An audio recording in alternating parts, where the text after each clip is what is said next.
The explosive Diddy trial, a shocking chronicle of power, control, and alleged criminal enterprise. The federal trial of Sean Diddy Combs is not just another celebrity courtroom spectacle. It's a dramatic legal showdown that's pulled back the curtain on decades of alleged abuse, manipulation, and disturbing misuse of power, allegations that prosecutors argue could dismantle an empire that once defined hip-hop royalty. What started as whispers and scattered lawsuits has evolved into a sweeping federal investigation. The charges aren't just about personal misconduct. They're about alleged systemic abuse and criminal behavior that prosecutors claim went unchecked for years.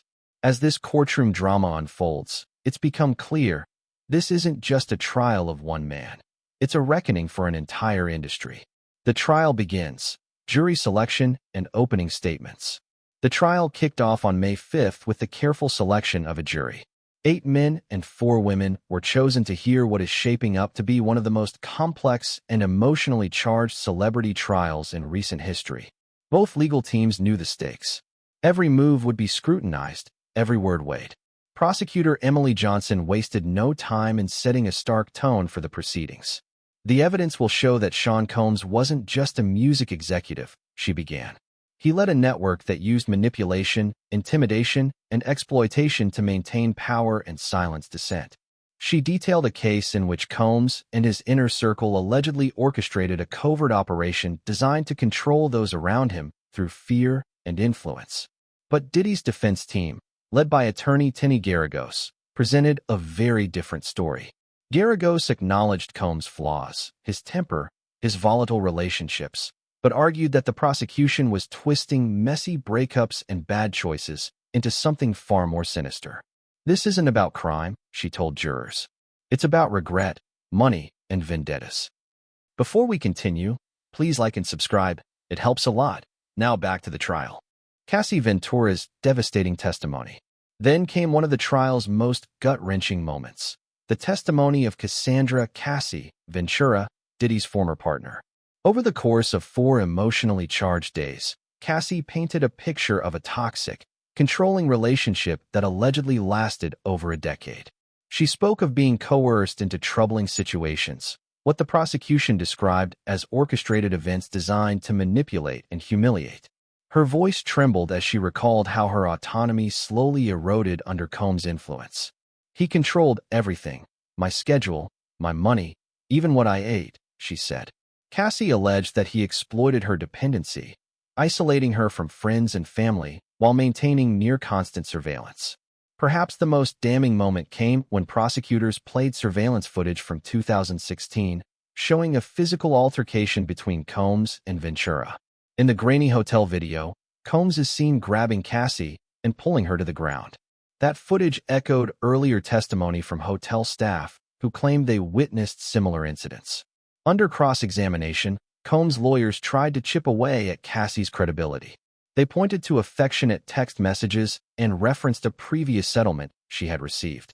But her consistent, emotional testimony, backed by video and eyewitness accounts, left a deep impact on the jury.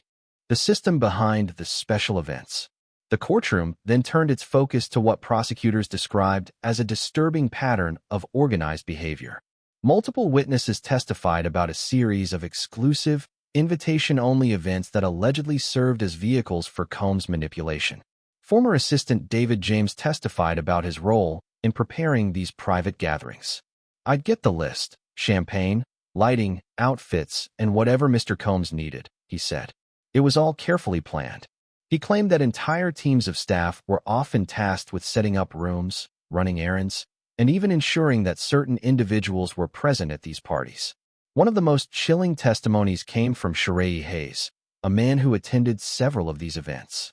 Hayes alleged he was paid to participate in staged encounters while Combs observed and gave directions. "He had a script," Hayes said. "He'd tell us what to do, how to act. He was in control of everything." Allegations of violence and threats. As the trial progressed, the tone grew even darker. Several witnesses claimed they were subjected to or witnessed acts of intimidation. Former Donny Kane singer Dawn Richard testified about allegedly seeing Combs physically harm Ventura on multiple occasions. "It was never just one time," she stated. "It was part of the dynamic." Another former associate, Carrie Morgan, recounted a chilling incident where Combs allegedly threw a hanger at her and yelled threats. But perhaps the most explosive claim came from Capricorn Clark, a former Bad Boy executive. She described a 5 a.m. visit where Combs allegedly appeared at her home, furious and armed. He said, "Get dressed. We're going to handle this." He was talking about another artist he felt betrayed him. These stories created a picture of someone who used fear to maintain control and who, according to prosecutors, was willing to cross the line to keep his secrets buried. Evidence from the raids. Things escalated when law enforcement agents took the stand to describe raids on Combs' homes. Special Agent Gerard Gannon from Homeland Security described what was found: firearms, hard drives, and large quantities of substances that had been linked to earlier testimonies.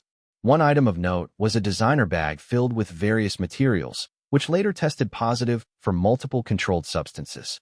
Lab analysts confirmed the contents, linking them to substances previously mentioned in Ventura's and other witnesses' testimonies. Forensic specialist Frank Piazza testified about videos found on digital devices, videos that were stored under an alias associated with Combs. These materials were authenticated and confirmed to have timestamps matching dates of other incidents described in court. The testimony of Jane Doe. Perhaps the most emotional part of the trial came when a witness known only as Jane took the stand behind a privacy screen. Jane's account mirrored Cassie's in many ways, alleging manipulation, unwanted contact, and emotional distress. She spoke in detail about being invited to luxury suites and being pressured into situations she did not consent to. "I wanted to say no, but I felt like I couldn't," she told the court. He had too much power over everything. One heartbreaking piece of evidence came in the form of a message Jane sent to Combs after one such encounter. "I didn't want to do this on my birthday. I feel like I don't even matter." Jane's story echoed those told by other women: isolation, control, emotional dependency, and deep psychological harm. The defense strikes back.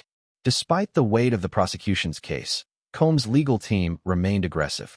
They leaned into a strategy that painted the accusations as exaggerated or driven by personal gain. They acknowledged moments of anger and conflict, but insisted that none of the behavior described amounted to criminal activity. Attorney Nicole Westmoreland pushed hard against the credibility of certain timelines, bringing hotel records that seemed to contradict some testimony. The defense also presented several character witnesses who spoke positively about Combs' leadership and mentorship.